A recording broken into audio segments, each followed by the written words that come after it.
नमाज के बाद 2 खुतबे होंगे, उसके बाद दुआ किया जाएगा और दुआ के बाद मुसलमान एक दूसरे से मिलेंगे, सलाम करेंगे, मुसाफ़ा करेंगे, मुबारकबादी पेश करेंगे। अस्सलामु अलैकुम वरहमतुल्लाहि तआला वबरकातुहू। हाज़िर खिदमत हूँ एक नई वीडियो लेकर। मोहतरम नाज़रीन इकराम, ईद उल फितर की नमाज़ कैसे अदा करें और इसकी नीयत कैसे करें, तो आइए आसान ज़बान में समझते हैं, आसान लफ्ज़ों में समझते हैं। सबसे पहले तो हमें नीयत करना है और नीयत दिल के पक्के इरादे को कहते हैं। अगर आपने इरादा कर लिया है दिल में कि हाँ हम ईद उल फितर की नमाज़ अदा करने जा रहे हैं, तो आपकी नीयत हो गई। लेकिन ज़बान से कह लेना मुस्तहब है। नीयत इस तरह करेंगे कि नीयत की मैंने 2 रकात नमाज ईद उल फितर की वाजिब 6 ज़ायद तकबीरों के साथ वास्ते अल्लाह ताला के पीछे इस इमाम के मुँह मेरा काबा शरीफ की तरफ। फिर उसके बाद दोनों हाथों को कानों तक ले जाएंगे, अल्लाहु अकबर कहता हुआ हाथ नीचे लाकर नाफ के नीचे बांध लेंगे। फिर सना पढ़ा जाएगा, सना पढ़ेंगे सुब्हानका अल्लाहुम्मा बिहम्दिका तबारक अस्मुका व तआला जद्दुका व ला इलाहा गैरुका। फिर दूसरी तकबीर होगी, उसमें दोनों हाथों को कानों तक ले जाएंगे और अल्लाहु अकबर कहता हुआ हाथ नीचे लाकर छोड़ देंगे।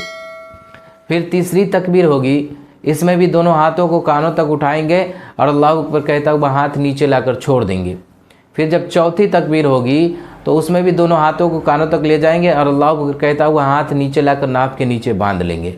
उसके बाद इमाम साहब आहिस्ता से तौज़ो तस्मिया पढ़ेंगे, यानी औज़ु बिल्लाहि मिनश शैतानिर रजीम और बिस्मिल्लाहिर्रहमानिर्रहीम पढ़ेंगे। उसके बाद क़िरात करेंगे, यानी अलहम्दु शरीफ पढ़ेंगे और फिर कोई सूरत पढ़ेंगे। फिर रुकू और सजदा किया जाएगा। पहली रकात मुकम्मल हो गई। दूसरी रकात के लिए खड़े होंगे तो खड़े होते ही क़िरात शुरू हो जाएगी। इमाम साहब अलहम्दु शरीफ और फिर कोई सूरत पढ़ेंगे। फिर उसके बाद पहली तकबीर होगी, उसमें दोनों हाथों को कानों तक उठाना है और अल्लाह को कहता हुआ हाथ नीचे लाकर छोड़ देंगे। फिर दूसरी तकबीर होगी, उसमें भी दोनों हाथों को कानों तक उठाएंगे और अल्लाहु अकबर कहता हुआ हाथ नीचे लाकर छोड़ देंगे। फिर तीसरी तकबीर होगी, उसमें दोनों हाथों को कानों तक उठाएंगे और अल्लाहु अकबर कहता हुआ हाथ नीचे लाकर छोड़ देंगे। फिर जब चौथी तकबीर होगी तो उसमें बग़ैर हाथ उठाए अल्लाहु अकबर कहता हुआ रुकू में चले जाना है। फिर रुकू और सजदा किया जाएगा। उसके बाद तहियातो दरूद शरीफ और दुआए मसूरा पढ़कर सलाम फेर दिया जाएगा। आप तकबीरात को इस तरह याद करें कि जिसमें कुछ पढ़ना है उसमें हाथ बांध लेना है। तो पहली रकात में पहली तकबीर होगी अल्लाहु अकबर, उसमें हाथ बांध लेना है और सना पढ़ना है। फिर जो 2 तकबीर होगी इसमें कुछ नहीं पढ़ना है। फिर चौथी तकबीर होगी तो उसमें हाथ बांध लेना है, उस पर इमाम साहब तकबीर अलहम्दु शरीफ और फिर कोई सूरत पढ़ेंगे। और दूसरी रकात में सबसे पहले क़िरात ही होगा और उसके बाद 3 तकबीरें होगी जिसमें कुछ नहीं पढ़ना है और चौथी तकबीर होगी तो उसमें डायरेक्ट रुकू में चले जाना है।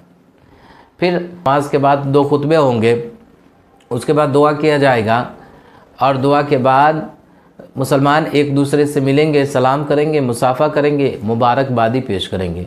तो ये आसान ज़बान में आसान लफ्ज़ों में मैंने ईद की नमाज़ का तरीक़ा बता दिया। तो इसे आप ज़्यादा से ज़्यादा शेयर करें ताकि दूसरों तक पहुंच जाए। जिन्हें मालूम ना हो तरीक़ा नमाज ईद का, उन्हें मालूम हो जाएगा।